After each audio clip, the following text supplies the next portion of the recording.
So welcome and good morning, Ellie. Good morning. How are you this morning? I'm great. Thank you for Excellent. this opportunity to talk about important issues to Prescott and Excellent. the upcoming City Council election. I'm very excited to be representing one of three candidates endorsed by the Good Governance Council.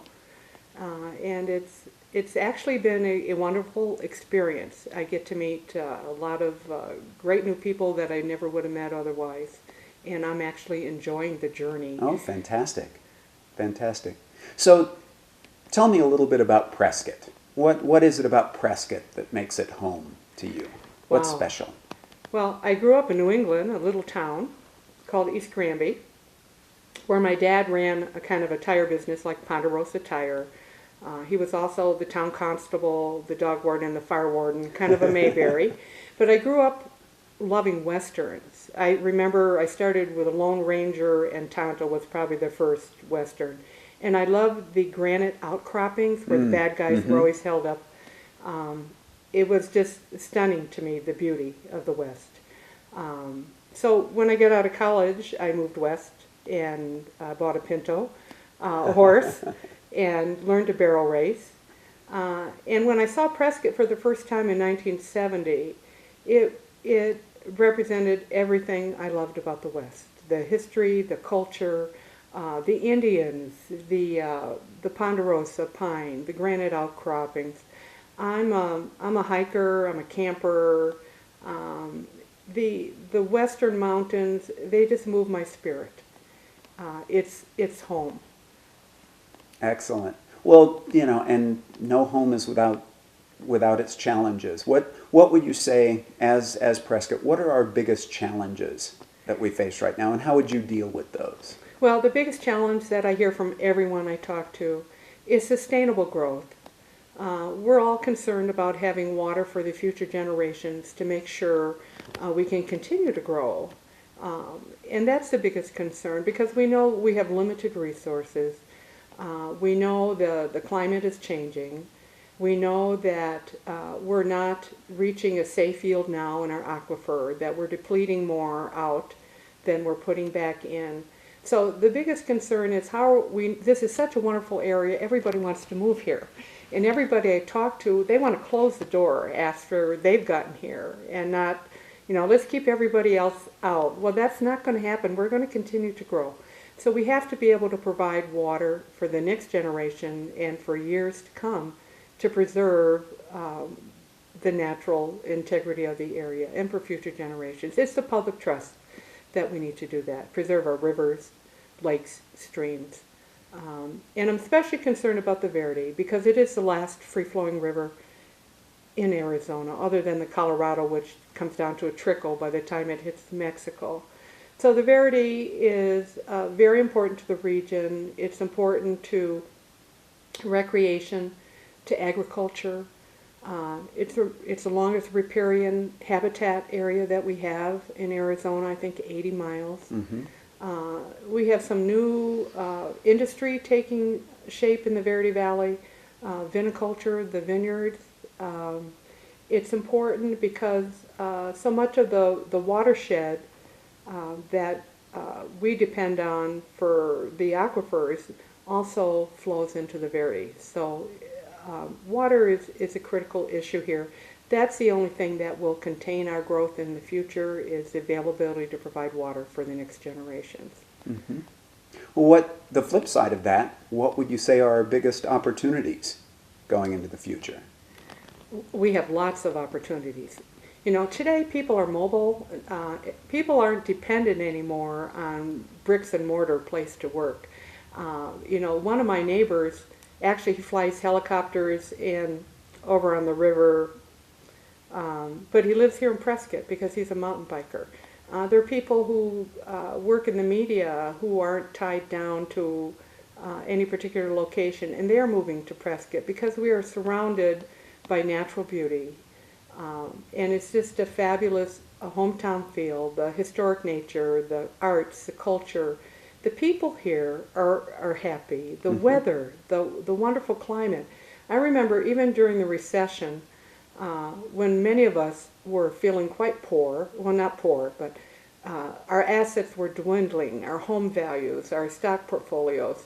And you know, you'd get up and you go into town and the sun would be shining, and people always had a good morning for you here in Prescott. They always seemed to have a sense of community. It was just a joy to go around town and to be part of this thriving community.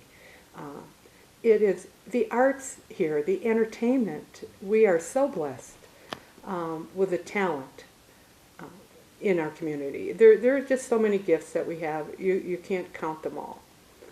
Very nice. So what would you bring to the city council that's not there now? I think mainly the city council has made a beginning on open space and trying to preserve some of the important habitat that we have for not only wildlife but for recreation. But they really haven't honored the voters' initiative on the open space. You know, when voters say, please tax me some more, but use this money to set aside some recreation land for future generations, and you ignore that, that's not keeping faith with the voters. And that really is the first reason and the main reason why I decided to throw my hat into the ring. Because it is important not only to us to enjoy, but for the next generation. It's the duty of the public trust to do that. And the other thing about the open space, you know, the last few years we've added, I don't know how many new miles of trails within the city of Prescott itself. But we've completed the White Dot trails around Willow and Watson Lake, the Constellation Trail, the Centennial Trail, and several other trails. They have brought a lot of tourists to Prescott, and our Chamber of Commerce tells us 40 to 50% of the people that are coming here are here for outdoor recreation. Right. And our revenue, you're probably aware, you know, over 80% of our revenue comes from sales tax. And those tourist dollars are important for us to maintain all of the services that a city provides. The infrastructure, the water, the roads, police, and fire are dependent on our sales tax revenue. So, you know, some of the other candidates would have you believe, well, we can't do roads and open space too. They're interconnected financially, because the open space that we want to preserve also brings ecotourism here.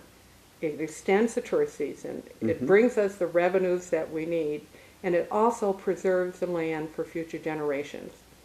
I don't know if you're aware, originally there's been a lot of talk about the Granite Dells and the resort, because it's such a historic property in the area of Prescott, and it is a jewel. Oh, yeah. 84 acres of riparian area and creek, and it's kind of right in the center of between Willow and Watson Lake, and it would be a great connector, and it's a jewel of a property. But besides the Granite Dells, the Open Space Alliance and Parks and Rec and the 2008 Open Space Initiative had a list of key properties that have been prioritized for Prescott, you know, that would preserve vistas, preserve riparian areas, provide creek and trail connectivity.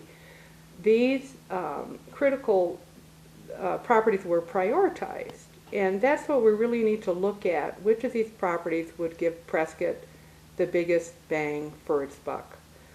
And we need to go back to that.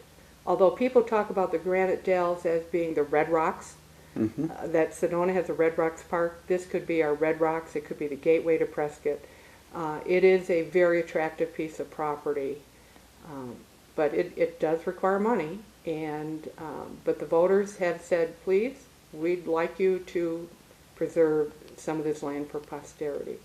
Well, all budgeting is, you know, at the governmental level, it's about priorities. Right. How do you go about, you know, deciding among all the different things that are good things to do and decide what's really a priority? Okay, thank you for that question. The priorities for a city are always first going to be public safety. We have to provide police, fire, and also in Prescott we have to think about defensible space, because we're such a high-risk wildfire community, as we have discovered. Along with that, we have a duty to provide the infrastructure, basic water. When you turn your water tap on, you want pure water coming out, you want water, you want sewer. You want trash removal, and you want roads. You don't want a lot of potholes. You want adequate roads. But in addition to those things, the government has a fiduciary obligation to balance the budget. And because we're so dependent on tourism and sales tax revenue here, we also have an obligation to try to expand the tax base, increase our revenue streams. In other words, we need to promote tourism. We need to try to develop technology and the economy, promote new technology, clean technology, so that we have living wage jobs in the community. And the other big responsibility of a government entity is something called to preserve the public trust.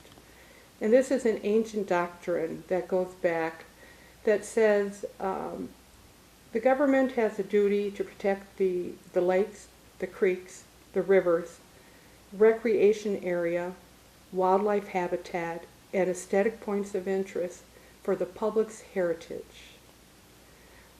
And that's where I think the existing council has not met their potential. They've made a beginning, but they have not been aggressive enough. And I'd like to give you several examples of that. Okay, first, the water. We talked a little bit about reaching safe yield, assuring water availability for the future. We've begun some conservation measures, but we haven't really aggressively pursued rainwater harvesting. The water committees are not working well together now in the county. We need to develop a consensus building to work with our Verity neighbors and other interests that have a right to the water. We haven't ensured, we have issues with the water quality in Prescott. 5 of our creeks now and 2 of our lakes have been classified by the EPA as impaired. And the city has made a beginning at Watson Woods to clean up the water and to do more protection of the watershed. We need to look at the old sewer lines that are overflowing into the creeks and cracked and leaking into our creeks. So water quality is something we need to be concerned about and be more aggressive about. In addition to the concerning about the quality of the water, we also have some industries here, and I'll mention it specifically, it's been in the paper, Pure Wafer, which apparently didn't bother to get an air quality permit, was emitting hydrogen fluoride into our air system. They also were exceeding the fluoride limits into our discharge waste system. And we needed to have the Arizona Department of Environment pick this up and identify this for us and have the court order us to clean up the discharge system. The Clean Water Act has been around for a long time, 1970 or 1972. And Prescott is just now looking at discharge waste permits. And I'm just wondering, the city really, it's an old saying, but when the engineer falls asleep at the wheel, a crash is going to happen. This type of thing should be prevented, should be anticipated, should be planned for and monitored to protect our environment. So those are issues where I think the city has not protected the public trust in protecting the water quality. And then we talked about the open space, saving some of these important recreation and wildlife habitat areas for future generations. How would you describe, a city can't do it all by itself. A city government can't do it alone. What's the proper relationship between the city of Prescott and just all the host of actors out there, local nonprofits, county government, state government, federal government? How do all those things fit together? Thank you for bringing that up. We cannot do it alone. We cannot protect the environment alone. We cannot assure adequate supplies alone. Recently, Senators McCain and Flake have said, please work together on the water issues. Please come together and we will help you. One of the biggest concerns for us is not just the Prescott active management area for water, it's that whole northern Arizona highlands that is not in an active management area right now. Right. We need to have the state involvement, the Arizona Department of Water Resources, and the federal government help us to ensure that this that the water there, the aquifers and the free-flowing rivers, are in an active management area. If we don't have that, we can't protect the water, because anyone, including Representative Tobin's bill, would allow any corporation, even an international corporation, come in and partner with any little city entity like Paulden, and run pipelines digging into the aquifer, the aquifers we depend on, the Big Chino or whatever, and sell that to the highest bidder. Mm-hmm. There's a new gold rush on here, and it's for water. Texas tried to get Oklahoma's water, and the state of Oklahoma said, no, I'm sorry, you can't have our water. So right now we don't have any protection of the water resources in the upper Arizona highlands. So we need the federal government's help. We need the state help. Little Prescott cannot do that by ourselves. We really need to work together on consensus. And we also need to use the Bureau of Reclamation studies. We need science here. Right. It's not what I think it's what the science tells us where the viable water sources are. And the Bureau of Reclamation has identified 8 viable sources. Many of them are things, rainwater catchment, effluent recharge. Down on the San Pedro, they're doing some excellent monitoring down there, where it will tell them where are the areas to recharge into the aquifers. That's the kind of monitoring we need to do, because even if we use the Big Chino, the anticipated population growth by 2040 to 2050 in the upper Arizona highlands is 200% more than what we have now. Right. And even with the Big Chino, we would not be able to supply enough water for that kind of population growth. So we need to look at conservation. We need to look at requiring new developments to have low-flow toilets, low-flow showers, rainwater harvesting, looking at the plant life, native vegetation. We need to start conserving, because there is no silver bullet for water. Right. There is no new water source out there. Although some of the hydrologists are talking probably within 50 to 100 years, we might look at desalination plants and pipelines going to the oceans. So there is, right now we're okay, but it's not just our generation we need to think about. It's the next generation and the future generations that are coming along. Mm-hmm. Did I lose your question? No, not at all. Sometimes I get carried away. Not at all. Not at all. With the details. Well, that's important. Is there anything you'd like to add? Is there anything that's important to you that you want to bring to this debate and this discussion? Well, I think the important thing is that the council really requires people who can balance all these competing interests for limited revenue.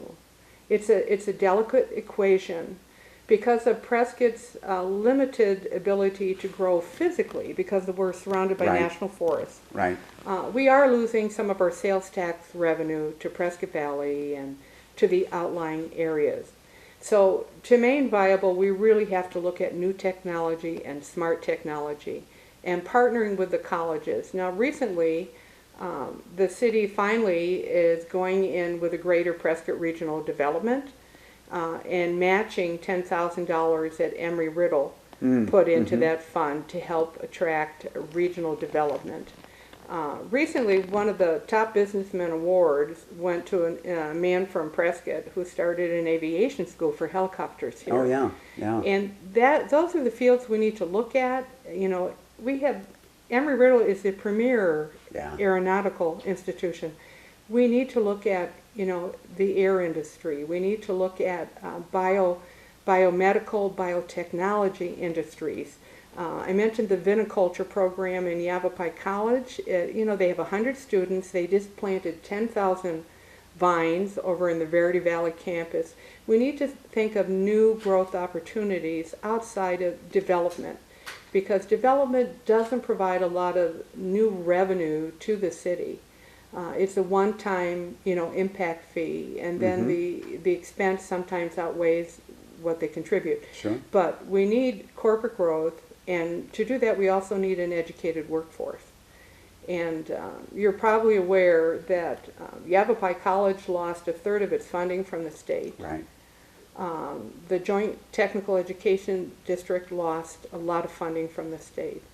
Our colleges and universities are hurting, yet we know by 2018, which is not that far away, 62% of the jobs in this country are going to require post-secondary education and special skill training. So corporations don't just look for the lowest tax rate when they move someplace. They're looking for an educated and skilled workforce. And the City Council, we don't have a lot to do with education, but we certainly can lobby our state representatives and try to encourage our business partners and our universities to really, set the expectation high for curriculum development to attract corporations. Just last week, I was getting my nails done, and next to me was a woman who's, she happens to be head of the microbiology lab at the hospital. She is interested in starting a program at Yavapai College for clinical laboratory specialists. Oh, yeah. This is the medical field is a big industry in our community. Absolutely. Right after tourism, I would say the medical industry is critical. What a boon this would be to Prescott. There's a lot of job opportunities for medical technicians. But you know what? It takes the college needs money to start programs like that, to attract faculty, to develop new curriculum, to get a new program started. We really need to support our educational institutions. And that's something, as a Prescott Council person, I can't do, but I can certainly lift it up and bring it to the attention as often as I can in what our state needs to do. Not only post-secondary education, but even our public schools. For these students to have a chance at competing in a world economy, they have to have current textbooks. They have to have technology. And they need to be supported. Recently I was at a symposium about the educational situation. Secretary of Bennett was there, talking about the dire straits of the Prescott school system. And Yavapai College had an administrator there, and he was reporting they're having trouble recruiting professionals here because of the school system. It's not all roads, it's not all basics, it's not all open space, it's not all schools. We need to work together to promote what is best for Prescott's future, and we can't just think year to year budget balancing. We need to do some long-term planning, long-term management. Maybe we could do some bonding to cover some of the streets so that we can support some of the other venues that are important to Prescott's future.